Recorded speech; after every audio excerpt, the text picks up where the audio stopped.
Second share करना मत भूलिएगा। तो आज का जो हमारा टॉपिक है गाइस, इस टॉपिक में हम लोग सीखेंगे, जैसे कि आप देख पा रहे होंगे, how to categorize data if certain conditions are given with dynamic column sequencing. ये टॉपिक क्या है आपको डेटा की सहायता से समझाऊंगा। जैसा कि आप देख पा रहे होंगे, यहाँ पर मेरे पास एक डेटा है जिसमें मेरे पास country initial, store ID, store code, store category, store ID and store ID brand. Actually this is store ID brand and level दिया हुआ है। और यहाँ पर गाइस कुछ मेरे पास कंडीशंस दी हुई हैं। तो ये कंडीशंस क्या हैं? If BE in column A and weekday all in column E, then show data in column A as BE weekday all. यानी कि इन कुछ कंडीशंस को हमने यहाँ पर लगाना है, ठीक है। लेकिन इस वीडियो का मेन टॉपिक इन कंडीशंस पे नहीं बेस्ड है। मैं इसके अंदर एक ऐसा मैकेनिज्म तैयार करूंगा कि अगर आज ये कंट्री इनिशियल हमारा यहाँ पर है, कल की डेट में ये अगर सफल होके यहाँ आ जाता है, या ये लेवल बीच में कहीं चला जाता है, या ये स्टोर कैटेगरी बिल्कुल लास्ट में या यहाँ आ जाती है, मतलब ये सारे कॉलम आपस में इधर उधर सफल हो जाते हैं, तब भी मेरी जो VBA की कोडिंग है वो पूरी तरीके से परफेक्टली काम करके देगी। अभी हम बात करते हैं इन कंडीशंस की, और फिर हम इसमें डायनेमिक कॉलम सीक्वेंसिंग किस तरीके से हम इसमें लगा सकते हैं, इस चीज़ के बारे में बात करेंगे।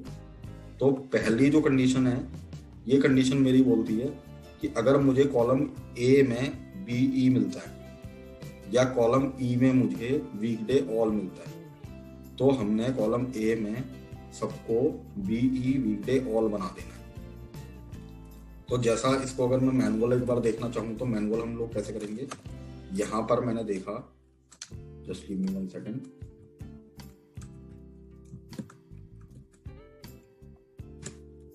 अगर हम यहाँ पर चेक करें तो यहाँ पर ये BE है, और यहाँ पर अगर हम देखें तो यहाँ पर हमारे पास एक वीकडे ऑल करके भी है।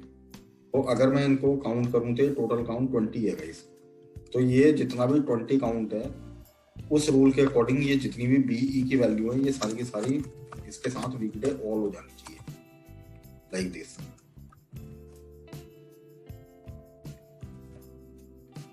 अभी मैं कंट्रोल Z कर रहा हूँ दोबारा, और जो मेरे बाकी के रूल है वो भी गाइस इसी तरीके से ही काम करेंगे कि अगर उसको कॉलम ए में GB मिलता है, कॉलम E में उसको मार्केट ऑल मिलता है, तो कॉलम ए में हमें GB मार्केट ऑल करनी है। और थर्ड रूल जो है कि AT मिलना चाहिए इसको कॉलम ए में, रिच स्टोर मिलना चाहिए इसको कॉलम D में। इस टाइम पर हमारा कॉलम चेंज हो गया, और कॉलम F जो है उसके ऊपर गोल्ड मिलना चाहिए, यानी कि इसमें। लेकिन अभी के लिए तो ये रूल जो इनिशियल फेज में लिखे गए हैं, अगर इन केस कल की डेट में मैं बोलता हूँ कि ये लेवल नंबर 1 पे चला जाता है, या फिर ये स्टोर कोड लास्ट में आ जाता है, कुछ इस तरीके से हो जाता है, तो तब भी ये जो रूल है, अभी तो इनको कॉलम ए कॉलम B में लिखा हुआ है इस तरीके से, लेकिन रूल नहीं चेंज होंगे, क्योंकि इनको जो कॉलम्स फाइंड आउट करने हैं उन कॉलम्स के बेसिस पर ही हमारा डेटा चेंज होगा।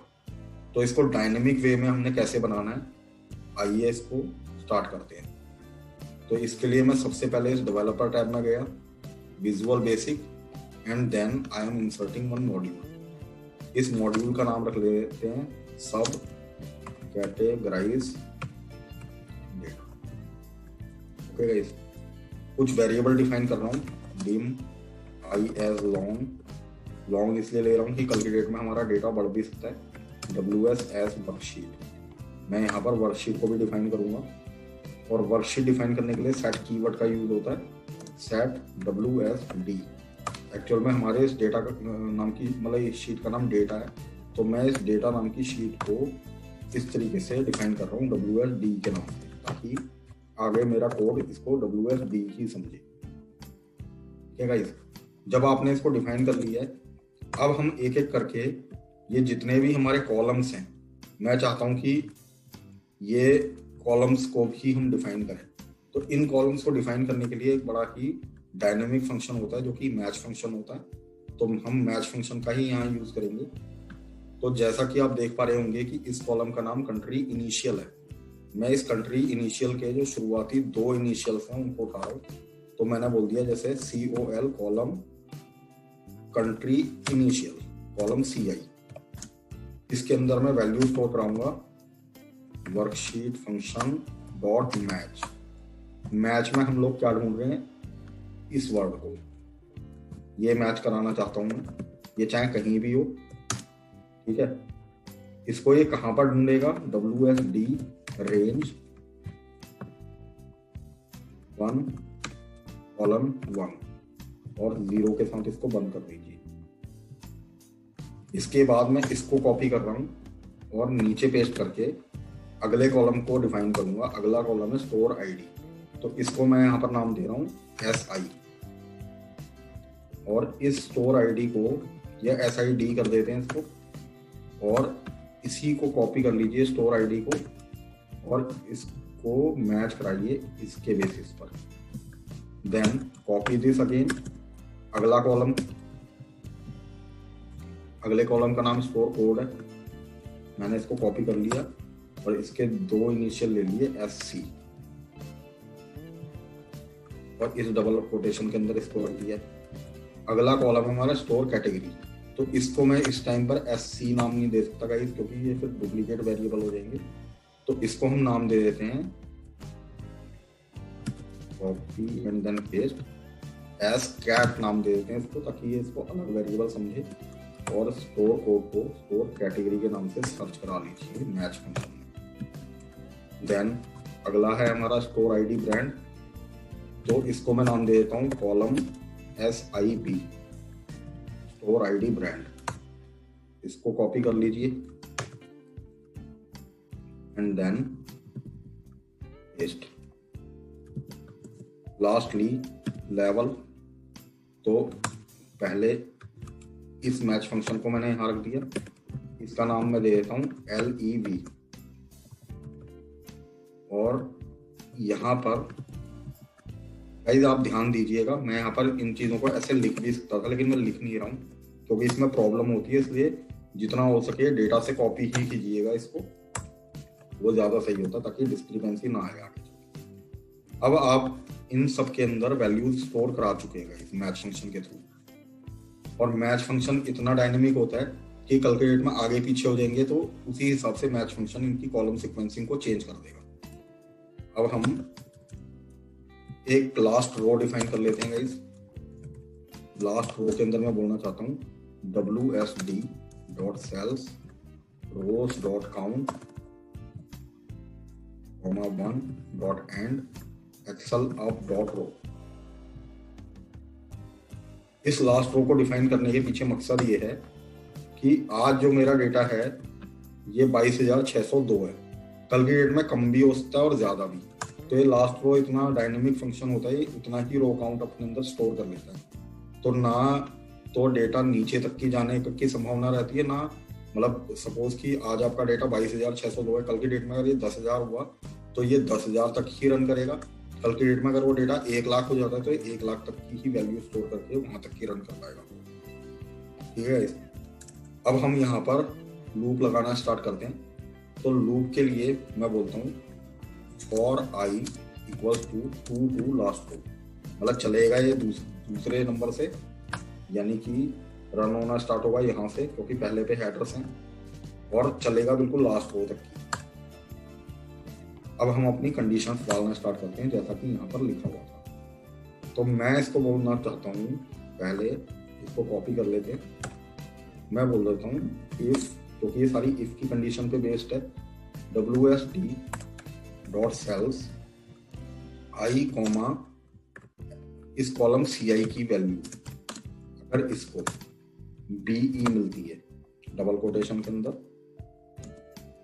इसी को मैंने दोबारा कॉपी कर लिया और यहाँ पर एक और एंड फंक्शन लगा के, ये वाला एंड फंक्शन लगा के मैंने बोल दिया, या फिर इसको इस स्टोर आईडी ब्रांड, यानी कि ये वीकडे ऑल हमें इसी में मिल रहा है और इस वीकडे ऑल की बात कॉलम E में ही हो रही है।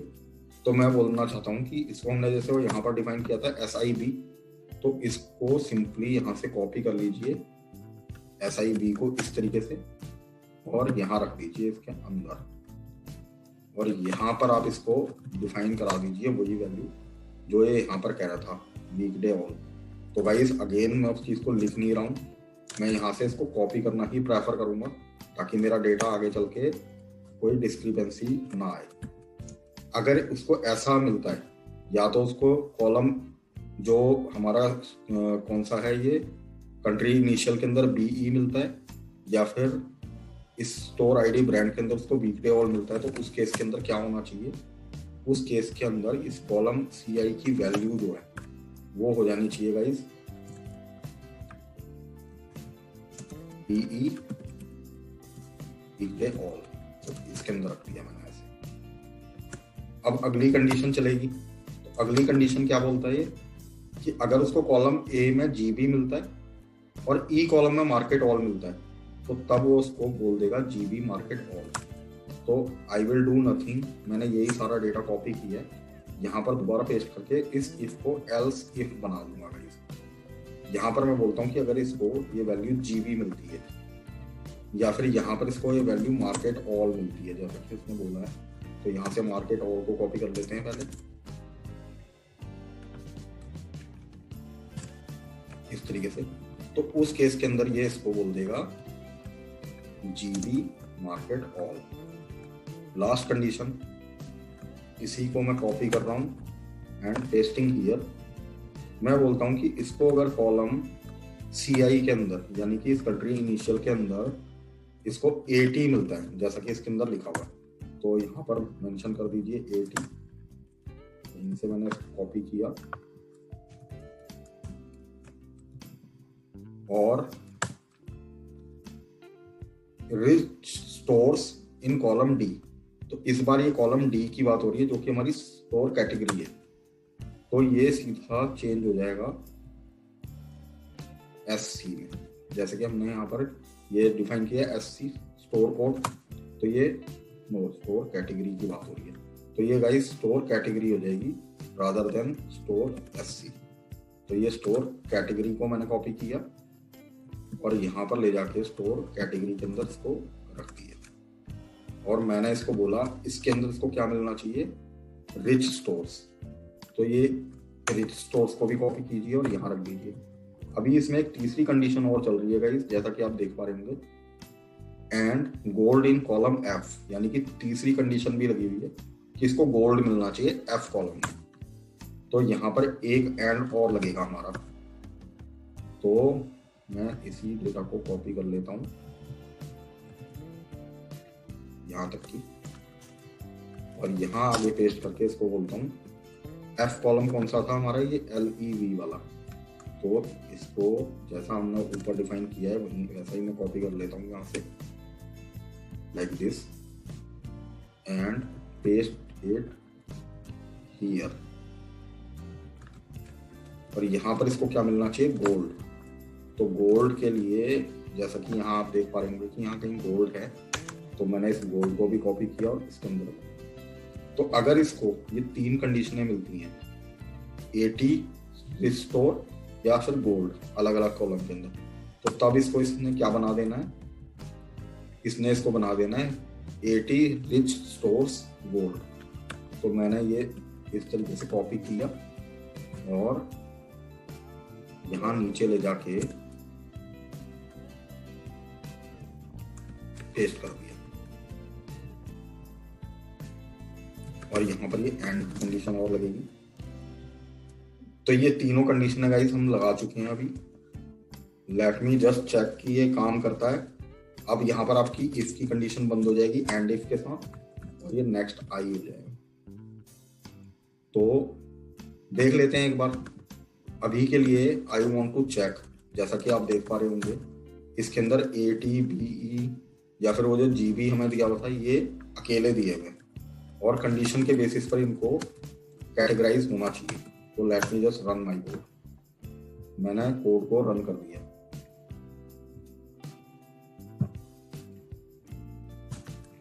चेक करते हैं। देखिएगा इस एक 80 है, एक 80 स्टोर बन गया, 80 स्टोर गोल्ड। तो अगर मैं इसको इसको फिल्टर करता हूं, तो आप देखिएगा ये सारे 80 थे, इसको उसने 80 स्टोर्स गोल्ड ये सारे रिच स्टोर्स हैं और ये सारे गोल्ड हैं। अगर आप 80 को चेक करते हैं सिर्फ अकेले, तो उसके अंदर आपको गोल्ड मिलेगा ही नहीं। देखिए, आपने 80 तो पकड़ा, इसके अंदर रिच स्टोर भी आपको जरूर मिल रहा है, लेकिन इसके अंदर गोल्ड नहीं होगा। इसके अंदर गोल्ड भी आ रहा है, तो let me just check. HAB rich store gold, rich stores gold, total values कितनी है? 80 रिच स्टोर्स। अब इसके अंदर गोल्ड नहीं होगा गाइस, ये देखिए, क्योंकि वो गोल्ड इसलिए नजर आ रहा था क्योंकि हमने यहाँ पर रिच स्टोर्स को नहीं सिलेक्ट किया था। तो 80 और रिच स्टोर्स और गोल्ड को तो हम ऑलरेडी कैटेगराइज कर चुके हैं।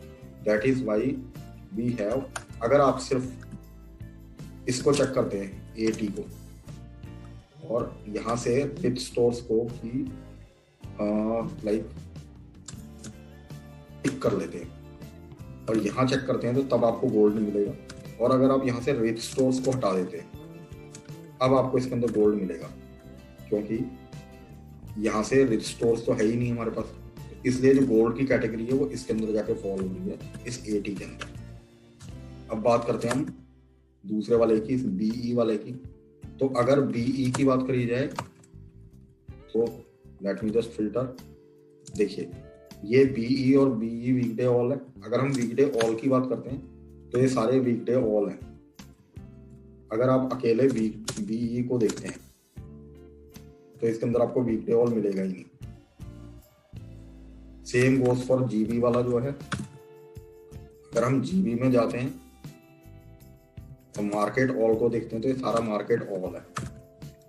और अगर आप अकेले GB को चेक करते हैं तो इसके अंदर आपको मार्केट ऑल कभी नहीं मिलेगा। तो इस तरीके से आपने अपना डेटा तो कैटेगराइज कर दिया है। अब मैं आपको मेन वो वाली चीज दिखाना चाह रहा था कि आज जैसे कंट्री इनिशियल जो है ये हमारे पहले कॉलम पे है। तो मैं एक काम करता हूँ, मैंने इसी सेम डेटा को, क्योंकि इसको हम कैटेगराइज कर चुके हैं, तो सेम मैंने यही डेटा यहाँ पर रखा हुआ है जो कि रॉ फॉर्म में। तो इसको हम दोबारा पेस्ट कर देते हैं, चेक करते हैं। देखिए, अभी ये 80 BE ऐसा उसके अंदर कोई कैटेगराइज नहीं हुआ है। अब मैं इसके कॉलम्स चेंज कर देता हूँ गाइस। जैसे जो कंट्री, जैसे लेवल जो है, इस लेवल को ले जाता हूँ मैं नंबर 1 पे। इस स्टोर ID ब्रांड को ले जाता हूँ मैं तीसरे नंबर पे। इस कंट्री इनिशियल को ले जाता हूँ मैं बिल्कुल लास्ट में,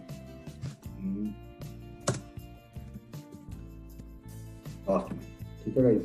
स्टोर कोड को यहाँ ले जाते हैं।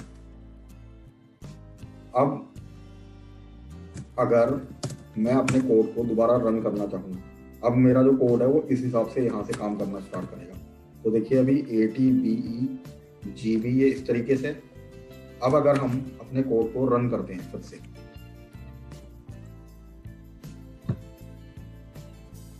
चेक करते हैं एक बार, तो अगर आप देखेंगे तो देखिए यहाँ पर भी इसने अपना वही वाला काम करके दे दिया। तो नो मैटर कि आपका डेटा कहाँ की तरफ सफल हो रहा है या क्या हो रहा है, आपका कोड डायनेमिकली काम करेगा गाइस। और इस तरीके की जो फंक्शनैलिटी होती है उसके अंदर ये जो मैच हमारा जो कोड होता है, मैच फंक्शन, ये बहुत अच्छा काम करके देता है। और जहाँ पर जैसे कि अभी तो ये मैंने आपको सिर्फ कैटेगराइज के बेसिस पर दिखाया, क्योंकि ये मेन जो प्रॉब्लम आती है VLOOKUP के केस में या इंडेक्स मैच के केस में आती है। तो वहाँ पर आप अपने कॉलम्स को इस तरीके से डिफाइन करके इस तरीके की प्रॉब्लम्स को बहुत आसानी से टैकल आउट कर सकते हैं। मैं आप लोगों की सहूलियत के लिए काम करूंगा, इस वर्कबुक को डिस्क्रिप्शन लिंक के अंदर भी डाल दूंगा, ताकि आप उसको वहाँ से डाउनलोड कर सकें और डाउनलोड करके इस कोड की सहायता से कुछ और अपने से कुछ डेवलप कर सकें। और बस आज की वीडियो में गाइस इतना ही था। अगर आपको ये वीडियो पसंद आई है तो इसको लाइक, सब्सक्राइब एंड शेयर करना मत भूलिएगा। वीडियो वॉच करने